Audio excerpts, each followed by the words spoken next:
तो दोस्तों, एक बार फिर से स्वागत है आपका हमारे चैनल में। और आज हम एक्सप्लेन करने वाले हैं जटाधरा मूवी को। तो वीडियो स्टार्ट करते हैं, लेकिन उससे पहले चैनल को सब्सक्राइब करके नोटिफिकेशन बेल को ऑल पर कर दीजिए, ताकि मूवीज और वेब सीरीज का लेटेस्ट एक्सप्लेनेशन सबसे पहले आप तक पहुंच सके। तो फिल्म की शुरुआत में हमें बताया जाता है कि लाखों साल पहले लोग जो है वो अपनी धन की सुरक्षा नहीं कर पाते थे। वो किसी भी जगह अपने धन को छिपा देते, लोग उसे लूट कर ले जाते, और ऐसा बहुत सालों तक होता रहा। लोगों ने बहुत सारे उपाय खोजे, लेकिन हर बार वो नाकामयाब रहते हैं। कुछ लोगों ने धन को बचाने के लिए धन को जमीन में गाड़ना तक स्टार्ट कर दिया था, लेकिन फिर भी धन सुरक्षित नहीं था। और फिर आखिरकार लोगों ने धन को कैसे सुरक्षित रखा जाए इसका उपाय ढूंढ लिया था। बहुत सारे तांत्रिकों ने मिलकर तंत्र विद्याओं से इन्हें धन को सुरक्षित रखने का वो उपाय ढूंढा, जिससे कि अब लुटेरे जो है वो उनका धन नहीं लूट पाएंगे। दरअसल में इन तांत्रिकों ने धन पिशाचनी का सहारा लिया था। सभी लोगों ने अपने धन को सुरक्षित करने के लिए अपना सारा धन जो है वो धन पिशाचनी के नाम कर दिया था। लेकिन धन को वापस पाने की प्रक्रिया जो है वो बहुत ही अलग है। उस समय पर हमें बताया जाता है कि धन पिशाचनी को खुश करना पड़ता है, उसके बाद ही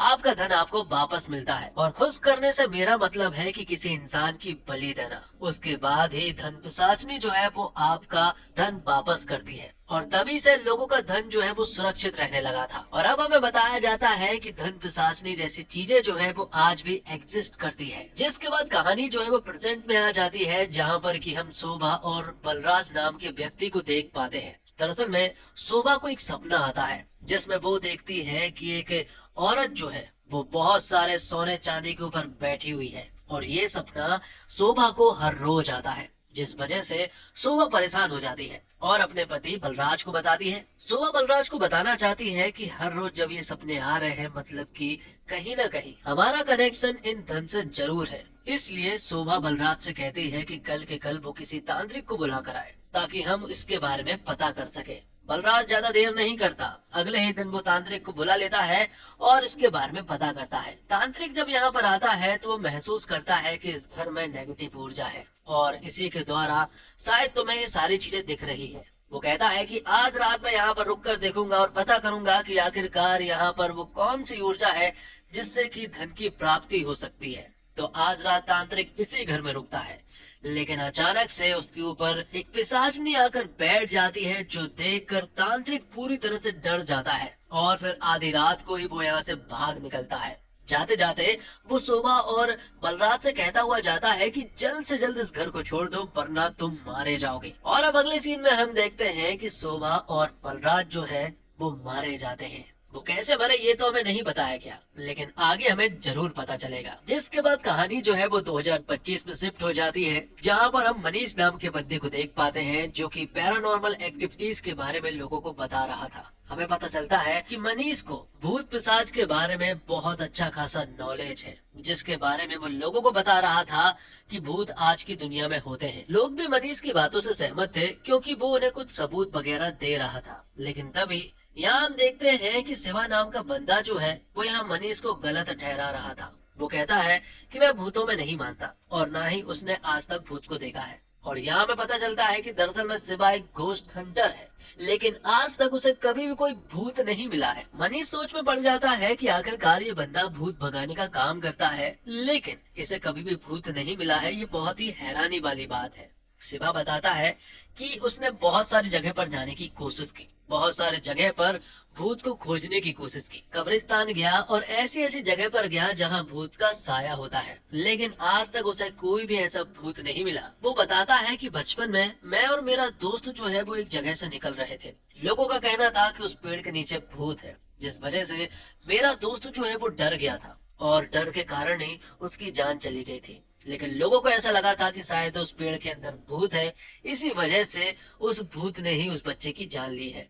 मैं हर रोज उस पेड़ के पास जाकर खड़ा होता था, लेकिन उसे कभी भी भूत नहीं दिखाई दिया। शिवा के पास बहुत सारी ऐसी डिवाइस है जिससे कि वो भूतों को डिटेक्ट कर सकता है, लेकिन आज तक उसे ऐसा कोई भी भूत नहीं मिला है। अब शिवा के बारे में हमें एक बात और मालूम चलती है। दरअसल में शिवा को हर रोज रात को एक सपना आता है, जिसमें एक औरत जो है वो उसे मार रही है। मतलब कि एक छोटा सा बच्चा दिखाया जाता है जिसे वो औरत मार रही होती है, और ये सपना शिवा को हर रोज आता है। शिवा को बिल्कुल समझ नहीं आता है कि आखिरकार वो सपना क्या है। वो औरत कौन है और वो उस बच्चे को क्यों मार रही है। इसी वजह से शिवा हमेशा परेशान रहता है। अब कुछ लोगों ने शिवा को एक हवेली के बारे में बताया है और कहा है कि उस हवेली में भूत है। तो यहाँ हमारा शिवा जो है वो अपनी डिवाइस को लेकर उस हवेली में पहुंच जाता है और वहां जाकर भूत को ढूंढने की कोशिश करता है कि तभी हम यहाँ पर एक लड़की को देखते हैं जो कि उसी हवेली में आती है और वो यहाँ शिवा की आंखों पर पेपर स्प्रे मार कर उसके हाथों से एक मूर्ति छीन ले जाती है। अगली सुबह जब हुई तो शिवा को बिल्कुल पता नहीं चला कि आखिरकार वो लड़की कौन थी। तब हमें मालूम चलता है कि दरअसल में उस लड़की का नाम सितारा है और वो एक आर्कियोलॉजिस्ट है और वो इन मूर्तियों के बारे में अध्ययन करती है। वो एक मंदिर में होती है जहाँ सितारा शिवा की माँ की मदद करती है। दरअसल में शिवा की माँ जो है वो बहुत सालों से पुजारी जी से मिलने की कोशिश कर रही थी, लेकिन हर बार वो नाकाम रह रही थी। इसलिए सितारा ने उनकी मदद की और पुजारी जी से मिलवाया। अब शिवा की माँ आनंदी जो है वो शिवा की मुलाकात सितारा से करवाती है और उसे बताती है कि इसी लड़की ने मुझे पुजारी जी से मिलवाया है। और जब उन दोनों की मुलाकात हुई तो सितारा समझ जाती है कि इसे तो मैं पहले से जानती हूँ। अरे कल रात ही तो इनकी आंखों पर पेपर स्प्रे डाला था। अब यहाँ पर सितारा जो है वो शिवा को सब कुछ बता देती है। दरअसल मैं वहां जाने की काफी कोशिश कर रही थी, लेकिन मुझे वहां कोई भी नहीं जाने दे रहा था और जब मैंने तुम्हारे हाथ में मूर्ति देखी तो मुझे कुछ भी नहीं सूझा और फिर मुझे तुम्हारे आंखों में वो पेपर स्प्रे डालना पड़ा क्योंकि वो मूर्ति मुझे किसी भी हालत में चाहिए थी। तो इस तरह से शिवा और सितारा जो है वो दोस्त बन जाते हैं। एक दूसरे के साथ अक्सर वो टाइम बिताने लगे थे। अब शिवा को एक ऐसे महल के बारे में मालूम चलता है जहाँ पर पैरानॉर्मल एक्टिविटीज हो रही है और बहुत सारे तांत्रिक जो है वो वहाँ पर अपनी तांत्रिक विद्याओं से पूजा कर रहे हैं। और हमें पता चलता है कि दरअसल में ये सारे तांत्रिक जो है वो धन पिशाचिनी को खुश करने में लगे हुए थे। जब वहां शिवा पहुंचा तो उन तांत्रिक ने डिसाइड कर लिया था कि हम धन पिशाचिनी को शिवा की ही बलि देंगे। जब शिवा वहां पहुंचा तो अचानक से वहां कुछ ऐसी एक्टिविटीज होने लगी कि अचानक से शिवा के आजू बाजू आग लग जाती है। तो वहीं दूसरी तरफ सितारा ने पुजारी जी को शिवा की कुंडली दी और पुजारी जी ने जब शिवा की कुंडली पढ़ी तो वो पूरी तरह से हैरान रह चुके थे। पुजारी जी ने तुरंत ही सितारा के पास कॉल किया और उसे बताया कि शिवा की जो कुंडली तुमने मुझे दी है उसे मृत्यु दोष है, वो कभी भी मारा जा सकता है। कुंडली के हिसाब से तो अब तक उसे मारा जाना चाहिए था। तो वहीं दूसरी तरफ हम देखते हैं कि शिवा के माता पिता मतलब कि आनंदी और राजेश जब अपने घर पर थे तो अचानक से उनके घर में एक छोटा सा हादसा हो जाता है और आनंदी को चोट लग जाती है और सितारा ये बात तुरंत ही शिवा के पास कॉल करके बताती है। शिवा जब ये सारी बातें सुनता है तो वो तुरंत ही अपने घर की तरफ निकलता है। उस समय पर उस जगह की हालत बिल्कुल भी ठीक नहीं थी, लेकिन जैसे तैसे करके शिवा जो है वो अपने घर आ जाता है और अपनी माँ से मिलता है। वहाँ पहुँचने के बाद शिवा को मालूम चलता है कि जिस जगह पर वो गया था मतलब कि जिस हवेली के पास वो तांत्रिक लोग तंत्र विद्याओं की पूजा कर रहे थे और धन पिशाचिनी को खुश करने की कोशिश कर रहे थे, उस जगह पर जितने भी लोग थे वो सारे लोग मारे जा चुके हैं। ये बात जब शिवा को मालूम चली तो वो पूरी तरह से हैरान रह चुके थे। लेकिन जब राजेश और आनंदी को ये बात मालूम चली कि शिवा उस हवेली में गया था और वो भूत ढूंढने के लिए गया था तो वो लोग उसे बहुत चिल्लाते हैं क्योंकि राजेश और आनंदी ने शिवा को 1000 बार समझाया है, लेकिन शिवा अभी तक नहीं मान। जिसके बाद शिवा की नजर पड़ती है उसी के घर में एक फोटो पर, जिस फोटो में उसने उस बच्चे को देखा जिसे एक औरत मारने की हमेशा कोशिश करती रहती थी। इस फोटो को देखकर शिवा यहाँ राजेश और आनंदी से पूछता है कि आखिरकार ये बच्चा और ये लोग कौन है। तो यहाँ पर राजेश जो है वो शिवा को अब सब कुछ सच बता देते हैं। वो बताते हैं कि दरअसल में यही तुम्हारे रियल माता पिता है और जो बच्चा उनके हाथ में है ये तुम हो और जो तुमने सपने में देखा था वो तुम्हारी माँ थी जो तुम्हें मारने की कोशिश कर रही थी। ये सुनकर शिवा हैरान रह चुका था कि आखिरकार ऐसे कैसे हो सकता है। तब यहाँ राजेश जो है वो एक फ्लैशबैक की स्टोरी बताते हुए कहता है ये कहानी तब की है जब तुम अपनी माँ की कोख में थे और इस कहानी में तुम्हारी माँ का भाई बलराज और उसकी पत्नी शोभा मेन कैरेक्टर में है। तो राजेश बताता है कि तुम्हारी मामी को मतलब कि शोभा को हर रोज धन पिशाचने के सपने आया करते थे। वो हर रोज अपने सपने में सोने को देखती थी और हर रोज अपनी पत्नी मतलब कि तुम्हारे मामा बलराज को बताती थी, जैसा कि हमने फिल्म की शुरुआत में देखा था। तो शोभा ने बलराज से कहा था कि वो किसी तांत्रिक को बुलाकर लेकर आए, तो बलराज ने भी शोभा की बात मानी। हमें पता चलता है कि दरअसल में शोभा जो है वो बहुत ही लालची थी और उसे किसी भी हालत में सिर्फ बड़ा आदमी बनना था। तो फिल्म की शुरुआत में तांत्रिक तो यहाँ से भाग गया था, लेकिन तभी यहाँ पर एक काली विद्याओं का अघोरी आता है। अघोरी जब यहाँ पर आया तो उसने अपनी शक्तियों से धन पिशाचिनी को देख लिया और अब वो यहाँ शोभा से कहता है कि अगर तुम्हें धन चाहिए तो हमें बलि देनी पड़ेगी और काली शक्तियों को एकत्रित करने के लिए हमें एक ऐसे इंसान की जरूरत पड़ेगी जिसकी आंखें नीली हो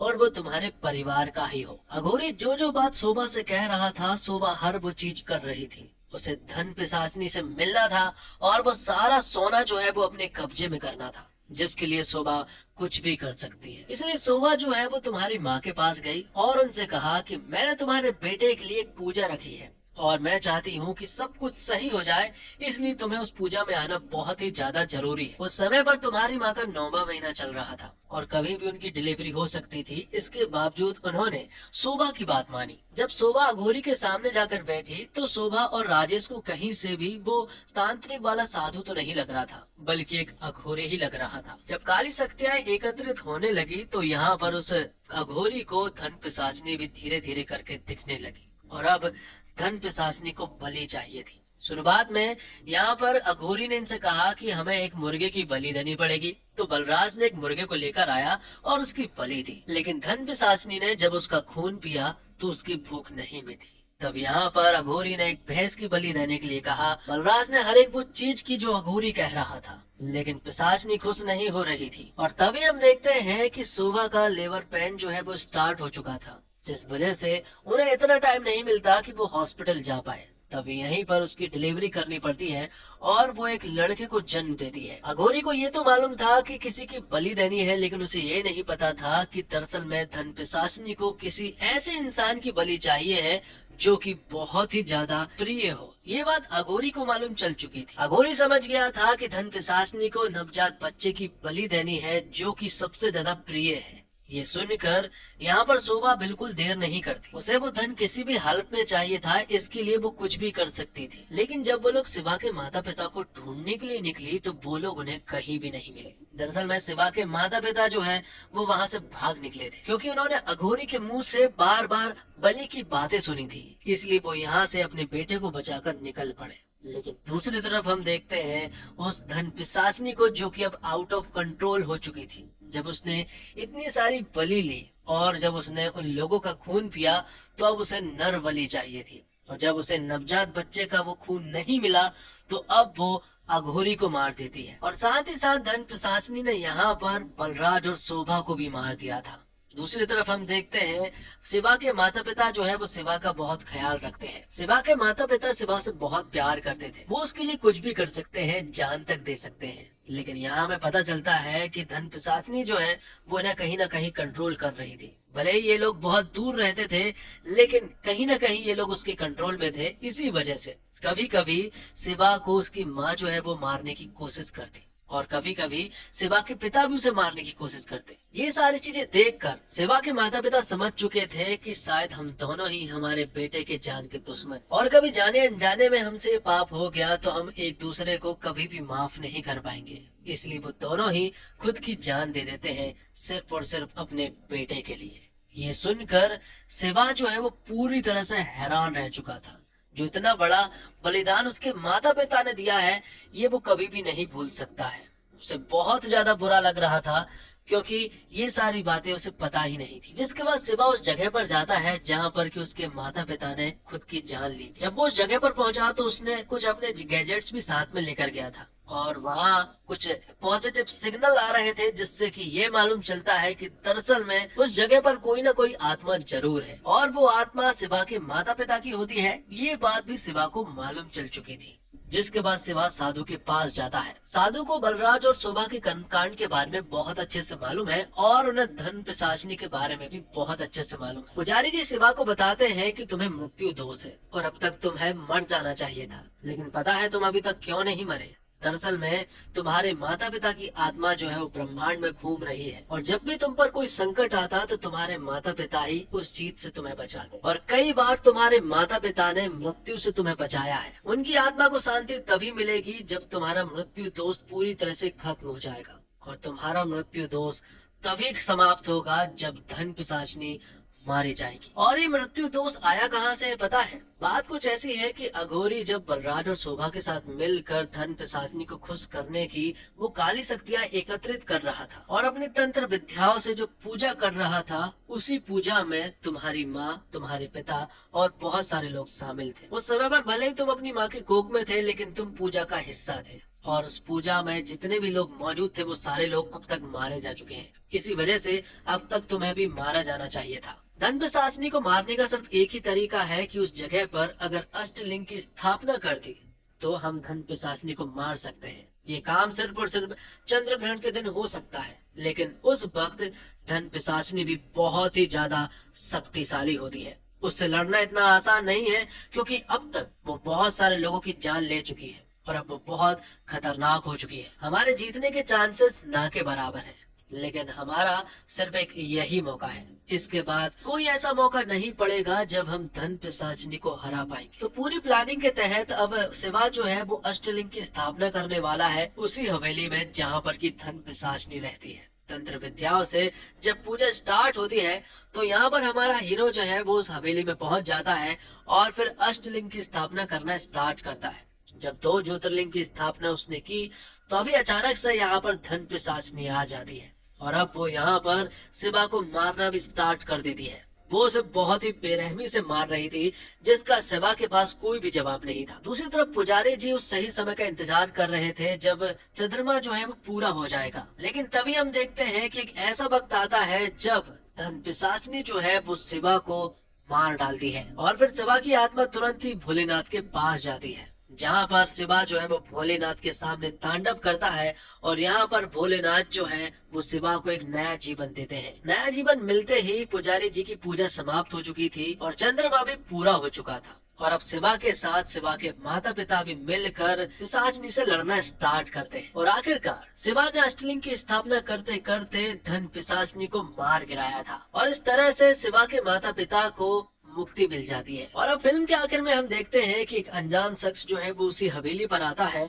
और एक नर बलि देकर धन पिशाचिनी को वापस बुला लेता है और फिर इसी सस्पेंस के साथ ये फिल्म जो है वो यही समाप्त हो जाती है। उम्मीद करता हूँ दोस्तों आपको वीडियो पसंद आई होगी। वीडियो अगर अच्छी लगी हो तो वीडियो को लाइक करके चैनल को सब्सक्राइब जरूर कीजिएगा, ताकि आपको इसी तरह के लेटेस्ट और फ्रेश कंटेंट मिलते रहे। मिलते हैं कुछ कमाल की वीडियो के साथ, तब तक के लिए आप हमारे चैनल के साथ बने रहिए। धन्यवाद। जय हिंद, जय भारत, जय श्री राम।